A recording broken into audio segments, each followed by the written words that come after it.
Hello, everybody, and welcome to today's episode of Tech and Tea, the number one tech show in the world, hosted by me, Gav Blacksberg, featuring Penny2X, Alex Finn, and talking about everything tech with a twist. Today, we're going to be running through the biggest topics. If this is your first time watching, make sure you like and subscribe, or else the Celtics are going to win the championship. And with that, let's go ahead and dive Wait, into don't things like with and my subscribe.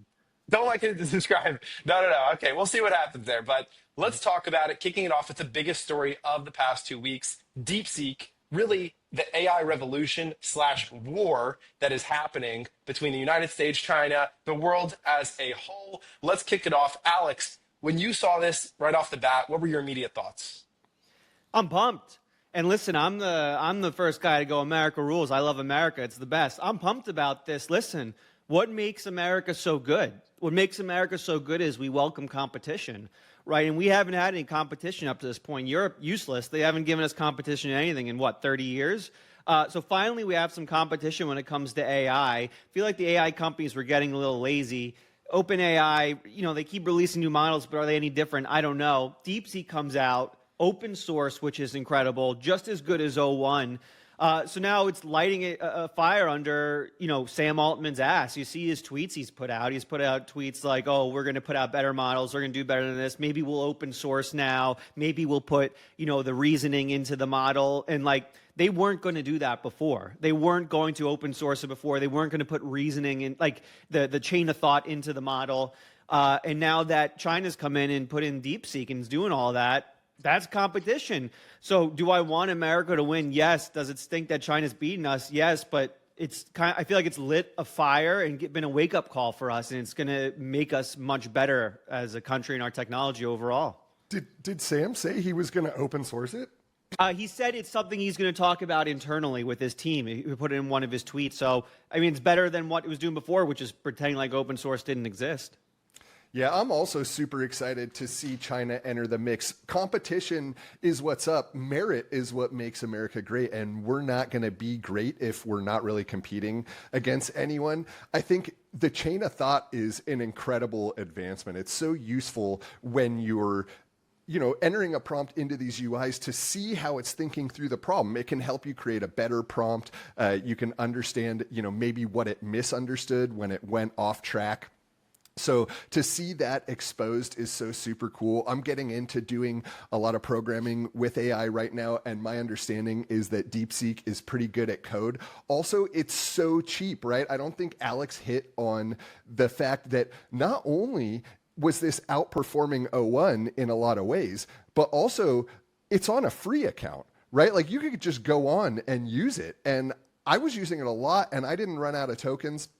I was programming and I was using O3 High last night, and it only took me like 10 or maybe 15 minutes to run out of tokens on my paid OpenAI account. So this free account coming from DeepSeek, we know that they did a lot of low-level code below the CUDA even to make it just like super, super efficient, both during training and also during inference.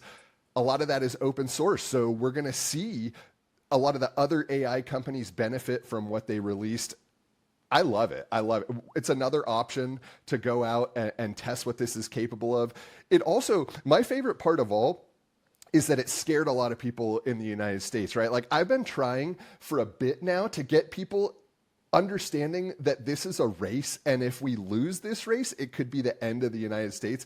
And now finally people are taking serious the idea that there are other countries that might outperform us in AI, which is crazy considering that we have chokeholded their supply of the NVIDIA chips. It is much more difficult for them to build, the equivalent of Colossus that XAI has with 200,000 of these GPUs, because they simply can't buy them except on the black market. And even given that restriction, they're now competing with the United States. I hope that it wakes us up. Well, there's the tech side, but there's a lot of tea that seems to be involved with DeepSeek as well, in that people simply don't believe what they're saying. People believe that they're lying to us in regards to the amount of money that went into this, the people. Alex, if you had to break this down for an absolute normie, how would you explain the situation? Yeah, so DeepSeek made the claim that they trained this in like a super cheap way with not that much hardware, and it's pretty obvious they're lying. China is a bunch of cheaters and liars, which listen, good for them. That's great. You know, they steal our IP, they hack all our systems, right? Like, if that's how you got to win, listen, it's a dog-eat-dog world. Hack our systems and cheat. It is what it is. The reason why they're lying about it is we have export restrictions on NVIDIA chips, and so they can't just come out and say, hey, we trained this on, 50,000 chips, because that's illegal, right? So they came out, oh, we didn't use any chips. This is amazing. This is so cheap how we did this. And so that's kind of the controversy at the moment over it. It's pretty obvious, like, this was just not possible. Anyone who's experts in AI is saying this is not possible to do without a tremendous amount of chips. Like, this isn't like some miracle. So it's pretty obvious they somehow figured out a way to get NVIDIA chips. And so that's kind of the big controversy. Do I blame them? No. As Penny said, AI, this is the race to end all races. The country that gets AGI, they're going to rule the world, right? You just walk into any country and say, this is my country now, because you have a technical system that can just dominate. So listen, are they cheating? Probably. But, at the end of the day, we have the NVIDIA chips, and for them to get it, they have to cheat, lie, and steal. So I still like us in the race, but it's a nice wake-up call. Little kick in the butt. Defining cheating, I think, is important here, right? Because I do think that they have a lot more NVIDIA chips than they're supposed to have. And they used a lot more NVIDIA chips than they talked about. But I think the secret is that they only talked about the price of one step, right? It was turning the model that they had already created that probably cost them a ton of money into this reasoning model, right? And that's like the difference between OpenAI, I forget, gosh, their labels suck so bad. I can't even remember what they're all called, right? But the one that we all had access to not so long ago, it doesn't reason. It doesn't go through a loop. It just sort of predicts the next character and sends them to you. But we've moved past that now, and the reasoning is much better. I forgot even why I started talking about that, though. You said you've been coding with AI more, Penny. Did you test DeepSeek versus O3 versus Claude?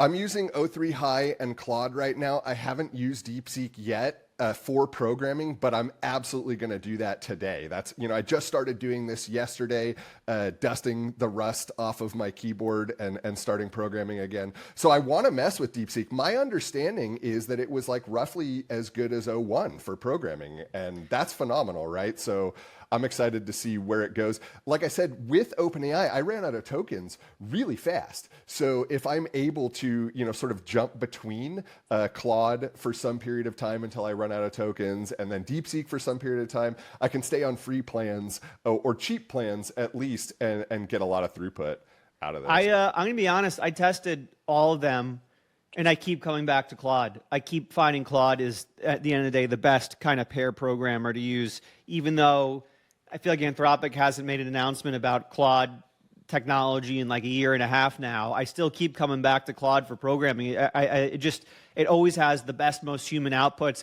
I do use O1 Pro to kind of do the high-level masterminding, where I'll say, hey, I want to build out this type of thing. What's the best kind of architecture I should use? And then I take that and I give it to Claude. And then Claude out of DeepSeek and O3 seems to be the best at just like putting it together, taking the plan and actually executing on it. Guys, speaking of something that is deeply seeking help, it's been a year since the Apple Vision Pro dropped. Shout out, big birthday. Alex Finn is still the only user of this product, is what was reported by Apple. Breaking it out right now, right around 500,000 units sold of this. Yeah, what's happening here, Alex? You were the only power user. I remember we spoke right when it came out. You said, I'm going to go buy it. There's no content for this on the internet. I'm going to create the content. And you did create content, and some of that content went viral, but then it really seems to have quieted down. Well, people are stupid, jealous, bitter. And so there's a lot of people who couldn't afford the Apple Vision Pro. So what do? They go on the internet, oh, bust, stinks, no one likes it. You just can't afford the $3,500 for the Vision Pro, so that's on you, buddy. And then there's kind of the casuals who bought it, right? and they're hating on it because they like don't know how to get the most out of technology. Like these are the people that go on like ChatGPT and say, write me a fart joke, right? And they go, oh, cool, AI, and then they walk away and never use AI again, right? So you got kind of the casuals, you got the bitter people, and they're all coming for the crown. Anyone who's a technology power user like myself, who's tried all the headsets, use it to the most of their functionality, knows the Vision Pro is the best headset. Point blank, it just is. I use it every single day. For productivity, there's nothing like it. I put it on, I get this mega monitor that's the size of my entire room. I have a trillion windows open at any given point. And then on top of that, I got a 100-foot TV above it where I'm watching the Celtics game. And then below that, I got a 100-foot ChatGPT window where I'm writing questions in. Like my entire brain is now a computer because of this thing. I love it. I've been using it every day since. I think it's well worth $3,500, you know, as long as you're not like a casual. I don't think it was a bust. And if you look at any publications that like take technology seriously and aren't just like shills, they gave the Vision Pro like the tech of the year. Like they gave it like the Apple product of the year. So, you know, I think there's a lot of propaganda out there about the Vision Pro. I think it's a total W, and I look forward to future versions because I'm going to upgrade every time. Isn't part of, you know, it being a W and it being product of the year, people actually buying it and using it? It sounds like they sold very few copies, and a lot of the people who bought it weren't even happy. So while I understand that it has like good capabilities, it seems like it was a failure anyway. So for it to be a product of the year, it has to be bought a lot. It's a popularity contest. Oh, you can only be the best if a lot of people buy you. What I think makes that's a good crazy. product? If you can't sell a product, is it a good product? I mean, So I don't think indie it films is. can't be good. Indie films just can't be good because a lot of people don't go to the theater to watch them. I would argue that the best indie films do get seen. People do go watch them. This isn't a popularity contest. Unfortunately, there's just like not everyone has. I'm trying to say this in the most respectful way possible, you know, the intellect to kind of figure out, you know, how to get the most of the headset, right? And a lot of Is people your they put neck on, stronger now? I don't Have see you that. have you built like stronger neck muscles holding that on your face? It's both stronger and more crooked than it's ever been before. Alex, are you saying that Apple should use, IQ test data for targeting out who they should sell this to? No, I'm saying the internet should use IQ test data for who can have a voice or not. What's the minimum IQ for hosting a podcast? If you understand the Apple Vision Pro and how great it is. Okay. It's baseline. Baseline. Okay, Yes. so obviously Alex has very strong thoughts on it. Penny, have you tried an Apple Vision Pro? No, I haven't tried an Apple Vision Pro. You know, I have 3 monitors set up on my desk here, and I do like having all of that real estate. And there are certainly times when I wish I had like 4 or 5 monitors, or I could drag and drop the size of my monitor to be much bigger. So I think that if it wasn't $3,500, if I could get one for say like $800, I would probably be a user. It's just $3,500. That's more than my computer and all of my monitors put together. I mean, like, I guess, it's even more expensive than my MacBook Pro, right? So it's just hard for me to justify a screen that costs that much. I also heard people talking about those wraparound screens, right? Like the really big monitors that fit like 4 in 1. People swear by those, so that's another thing. And those are like $800 or so for the one generation older model, and that's what most people have and say is amazing. So for me, it's just that screen, the $3,500 for what essentially is a screen. That's a lot of money. Well, let's get pretty techie here then for a second, because Alex, me and you do use the same size screen. We use the Samsung 49-inch Odyssey. How does utilizing that compare to the Vision Pro? I think the Vision Pro is better. Like, listen, at the end of the day, the Vision Pro isn't a gaming device. So I still have the Mega Monitor because the gaming experience in this Mega Monitor is incredible. And also when I'm doing things like this guy, we're just still not at a place where I can record a podcast in my headset. But you know, there's experiences on the Vision Pro that you just can't get with any other technology in the history of mankind, right? The fact that I can go any given night, lay down on my couch, right, put on my headset and have a 100-foot screen of the Celtics playing on my ceiling is unmatched. That experience has never happened before, right? And that's what's incredible about it is the technology. You're not just paying for a screen. That's like saying me buying an iPhone, just paying for a screen. Like, no, there's so much more to an iPhone than just a screen. It gives you experiences you can never have before. And my ability to, Super Bowl Sunday, I'm going to be sitting on this couch with my legs up on the ottoman. I'm going to have the game on this huge, massive thing on my wall, and then I'm going to have cursor right below the screen, and I'm going to be coding and building with cursor and watching on the screen over here my app I'm building like change, and then the Super Bowl is going to be a 100-foot screen. Like, you just can't have that experience any other way, and that's what people don't understand. They just see a $3,500 headset. They go, oh, VR for $3,500, that makes no sense. But you don't think about the experiences you have when your entire area turns into a computer, when your entire living area is a computer. So what you're saying is that you're watching the Super Bowl alone. Yes. What's wrong with that? Okay. What's wrong with being alone? There's something about being closed in by that headset, right? Like, you can't see the people around you. Welcome to 2025. We're all alone. What's breaking news? We're alone. Who cares? Let's move away from that, not towards it, Alex.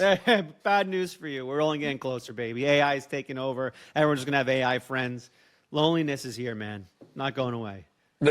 There's one thing that when the Apple Vision Pro first came out, that there was actually, I think, a warning issued by Apple to not use your Vision Pro while doing this. And that other thing is driving in your Tesla on FSD. And I know it's a big day for you, Alex. You are getting the Cybertruck. Penny, I know you already drive a Tesla. It's hard to talk tech without acknowledging, to be honest, the Elon conglomerate that's happening right now. You've got Tesla, you've got Starlink, you've got Doge, there's like 16 other things he's doing. But let's talk Tesla for a second here and the latest items happening there. So, Alex, I'm gonna have you go first, and Penny, I really want to hear your thoughts here. But Alex, you're up. You're going to pick up your Cybertruck right after this. It says it's ready for pickup. Walk me through thought process there, what you're looking forward to, how you plan on using it. Are you going to stress test the capabilities of this baby? Today's the big day. Today's a dream day. I've wanted a Tesla for a very long time, for years and years and years and years. And then when the Cybertruck got announced, I'm like, that's my dream car. That's the one I want. I've always kind of said, like, buying expensive cars just doesn't really make sense for a lot of people. So I was waiting until, like, I had kind of a very big special moment to do it. I released a piece of software a few weeks ago, which I'm very proud of. I'm very proud of the performance. And so I said, okay, I did something I've always dreamed of doing. I'm going to, reward myself. And so I ordered the Cybertruck. I'm picking it up the moment this podcast ends, the moment we hit end on this, I'm going on my phone, I'm hitting the Uber button and getting the hell out of here. I'm pumped to drive it around. I just moved to California, and obviously this is a very beautiful state with a lot of nature and things to explore. And I used to live in New York City, and there's nothing beautiful or explorative about it at all. And so I'll be able to drive around, explore. I'm going to now work days, like, just find a random place in California, FSD my ass there, and then sit there and work on my laptop and hike and walk around or whatever. So it's just going to unlock a lot of experiences for me. And I'm a tech nerd. I got the Apple Vision Pro. I got everything, and this is the most tech-heavy car you possibly can get. And so I'm pumped. I mean, it's just an amazing product. It really is an amazing product. The people who think it looks bad are idiots. They don't appreciate art. They don't appreciate beauty. So I can't wait. I cannot wait to get it. It's a dream day. What?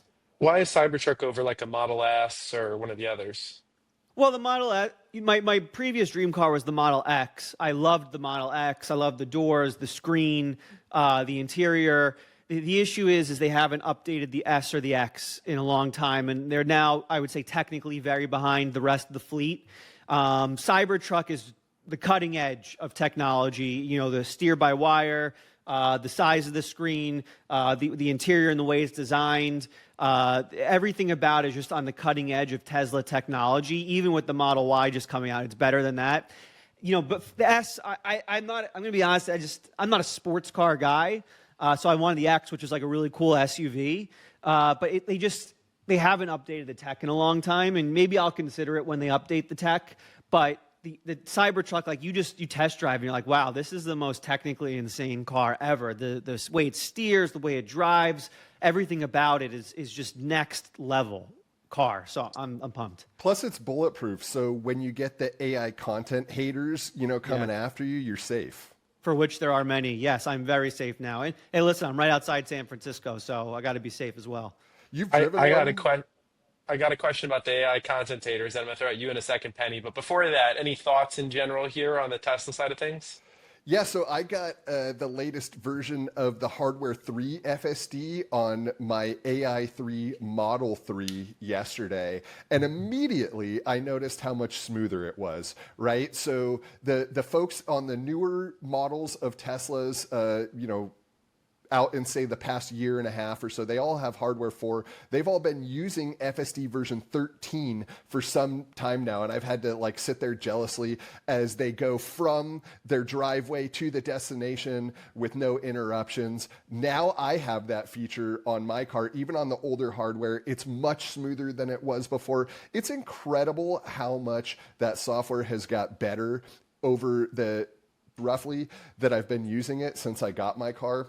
We are on the verge of paid robotaxi rides in Austin. Elon announced during the earnings call that in June, they're going to be doing paid rides in Austin on these Teslas. That's incredible. That means soon in Alex's Cybertruck, he's not going to have to wait until he gets to the destination to open up his laptop or to put on his Vision Pro and work, on Creator Buddy or whatever else. He's going to be able to do it during the drive. That is absolutely insane. That's changing the world. That's not the only Tesla product that's changing the world. We're seeing more and more updates on Optimus.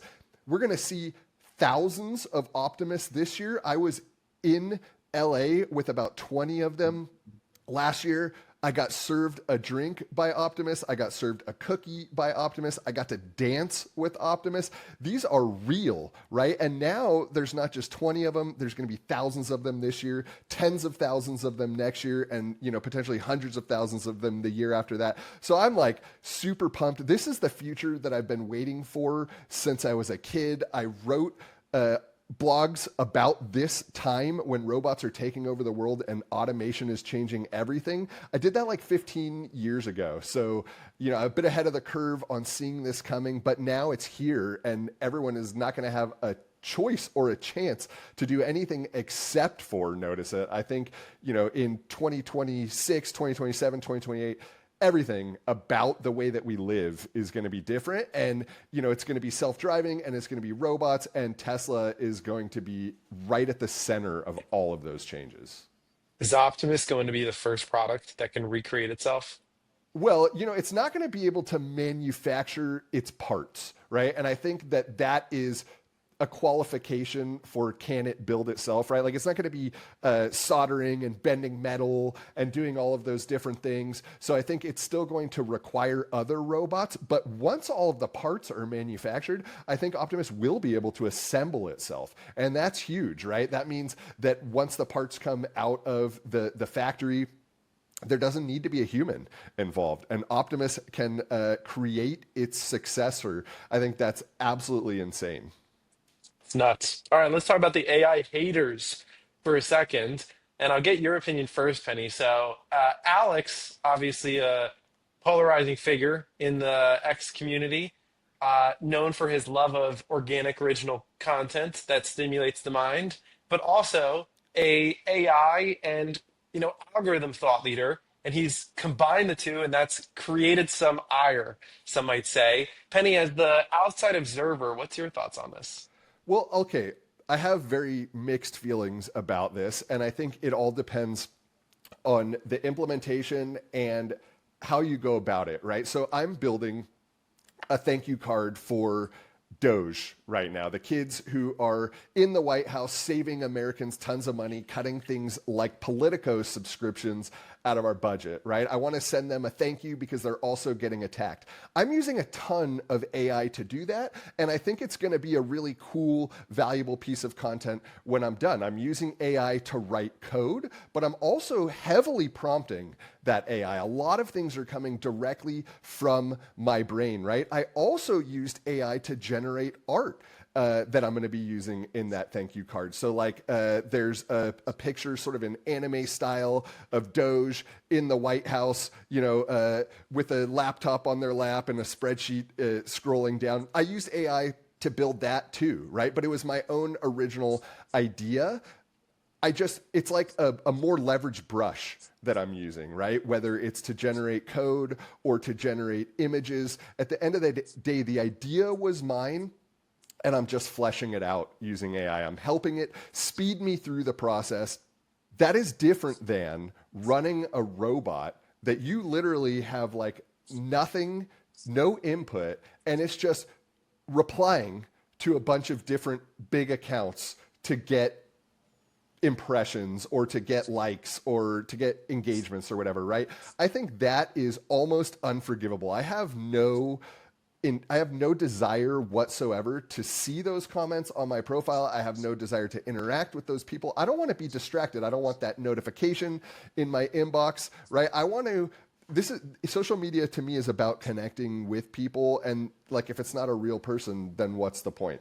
So with Alex's Creator Buddy, it's not like a robot that's going through doing these things automatically. They're creating a list of the people they want to respond to. They've got general ideas about what they want to talk about, and it helps them put it in a format that is going to be digestible. I don't think that that's a whole lot different than paying an editor, right? Or paying a ghostwriter to create something for you that then you go through and modify it and post that out. So I think that there is some element of authenticity lost even in that engagement, because like you may not be capable of writing something as eloquent as Creator Buddy puts out for you, but at least the idea was yours, right? At least it's not fully automated. At least you had to copy paste it from Creator Buddy and put it into the comment section. I think I would be against it if Alex turned it into a fully automated system. That's where it gets ugly for me. So like a lot of my account growth had to do with AI art.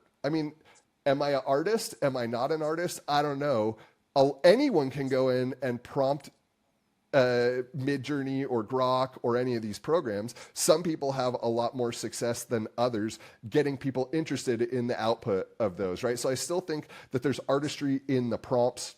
Same thing goes with when you're writing content. So I guess a bit of a mixed bag in my response there. But specific to Alex's program, I think it's no different than having an editor, I think. Yeah, so for those who don't know, Creator Buddy, which is the app I built, basically allows you AI. Anything you do on X, you can now do with AI helping you, right? And it helps you create content. It helps you reply fast. It helps you do all these things. There's no automation, so you can't just hit a button and it goes off replying to everyone and doing. It doesn't do that. But there's a couple things here, which is AI can help you make way better content, right? And this is not me saying you hit a button and it generates stuff and you post it. Right? We can all agree that AI just doesn't generate content that's as good as human content, right? Not yet. And so I'm a big believer that, not yet, correct, not yet. I'm a big believer that the cream always rises to the top, right? Whatever is best is going to win. Whatever stinks is going to lose, right? So yes, you can just go to ChatGPT and say, generate me a tweet and post it nonstop, but it's not going to get you attention because it's going to stink, right? Or if you used replying and you just had an AI build out all your replies and you post them out, you can do that, but you're not going to grow and you're not going to get engagement because AI's writing replies stink. What Creator Buddy allows you to do is use AI to analyze what works about your content, what subjects work, what hooks work, what time of day to post works. It analyzes all your posts and tells you all these things and then gives you recommendations for what you should write about, right? Because it has that data. And it has a reply guide tool where the AI can help you, think of replies and think of interesting angles. And like, listen, can you use it in the worst possible way? Yes. Right? Like if you wanted to sit there and just generate a ton of tweets and post them, you can. If you want to sit there and generate a bunch of replies from AI and just post them, you can. But to say, oh, we can't use AI because of that scenario is stupid. That's like me saying, oh, I'm going to get dinner, and then you freaking out and going, oh, well, you're going to eat junk food and you're going to eat hamburgers and fast food and you're going to die. You can just die if you go eat dinner and eat all that junk food. Well, it's like, why are you assuming it's going to be done in the absolute worst possible way, right? Why is the assumption when I say you can use AI to help you create better content, the assumption is immediately, oh, I'm going to use it the absolute worst possible way, right? Oh, I mean, I could get a car right now and run people over. Should we ban cars, right? Like, it's not... At the end of the day, the people who use it the right way are going to win. The people who use it to analyze their content and use AI to, figure out what's working and improve their chain of thought and all that will win. And the people that use it for shitty ways, right, just to generate horseshit and then post it on the internet, they're not going to win, right? At the end of the day, the meritocracy is going to play itself out, and the people spamming, BS are going to lose. And so, but also I'll say this. If we do get to the point where AI creates better content than human beings, I'm going to be the first one creating a tool that allows you to do that, right? Because, the winners are going to always be the best. And so if an AI comes out and can create better content than human beings, people are going to find their way to it. There's nothing you can do to stop that. If AI, there's nothing you can do. So you might as well be the ones profiting off of it by making that tool. So listen, right now, I made a tool because I think the best use of AI at the moment is using AI to analyze what you're doing and come up with better ideas. If AI ever gets to a point, which I don't think it'll happen anytime soon, but if it does happen, you got to figure out ways to profit off that and to build things out, because there's no stopping innovation. You will never stop innovation. If we banned AI in America, people would figure out a way to use AI. You cannot stop innovation. So listen, the AI haters out there, they don't understand kind of how things work. But if that day ever comes where AI is better, people are going to use it. There's nothing you can do. People can already go to ChatGPT or to go to Grok and ask to write a post for them, right? That already exists. Yeah. They can already copy paste it in. So it's not like you created that possibility. What you've done is pre-prompt it with a bunch of additional information about the person's account and what have you, such that they don't have to spend as much time interacting with ChatGPT. And I think that's fine. There also is already bots that call those APIs and manually enter it right into the interface of X and post it for you. Now, those are the programs that I think are a problem. I don't like automated posting in that way, but content generation, I mean, look, like you said, you can't stop innovation. I have a feeling as we continue doing this pod, AI is going to be in the thick of it, and we're going to see a lot of different use cases and things. So, final segment for you guys here. We're going to do rapid fire, yay or nay. This is the true tea here of just controversial things that happened this week. You can give a 10-second, 15-second explanation. Yay or nay, RFK Jr. confirmed. Penny. Yay, bring it on. I am so excited to confront the health issues in the United States, right? I don't think that every single thing that RFK says is great, but I will tell you that we have not paid attention to this for as long as I've been alive. We just keep getting fatter and fatter and more unhealthy, and we're not doing a damn thing. I love that Maha took the front stage. I love that RFK is confirmed. I can't wait to see what happens. Alex? Yeah, I'm a yay, and it's not because I'm some sycophant that just loves everything RFK and everything he says. I do believe some of the things he said in the past is dangerous, but I also believe that we've been going on a path for decades now in one direction, and it's a very bad direction, and the way you fix that is by throwing a wrench and screwing everything up. And so, do I agree with everything he does and says? No, but I believe we have to stop going down this path, and if we keep just electing the same people to do the same things in the same position, we're all going to die. So let's bring in people, even if we don't agree with them, just to screw things up, mix it all up, and see what happens afterwards. Very well. I'm in the same boat. Alex, yay or nay, Trump taking over the Gaza Strip and making it the Trump Strip? Holy shit. This is that type of podcast?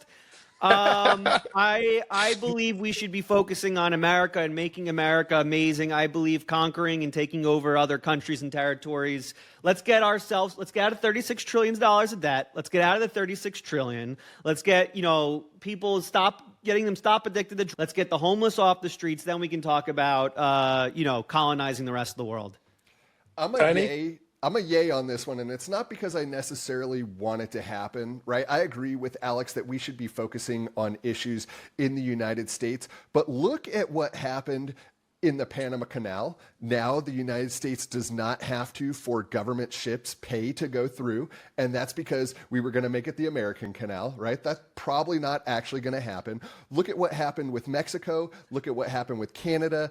Trump is not necessarily planning on doing all of the things that he says. They're negotiating tactics. It's art of the deal. Something has to happen there, right? Like, we're already in a war. People are saying, like, we don't want to get involved. Look, we're already involved. When Israel shoots a missile, we paid for that missile, right? So, like, we're already there. And I'm just hoping that this is something that shakes things up, that actually causes some change in the Middle East. We need peace there. Do I want to go do tourism in the Gaza Strip? Do I think that it's a good idea for us to colonize other parts of the world right now?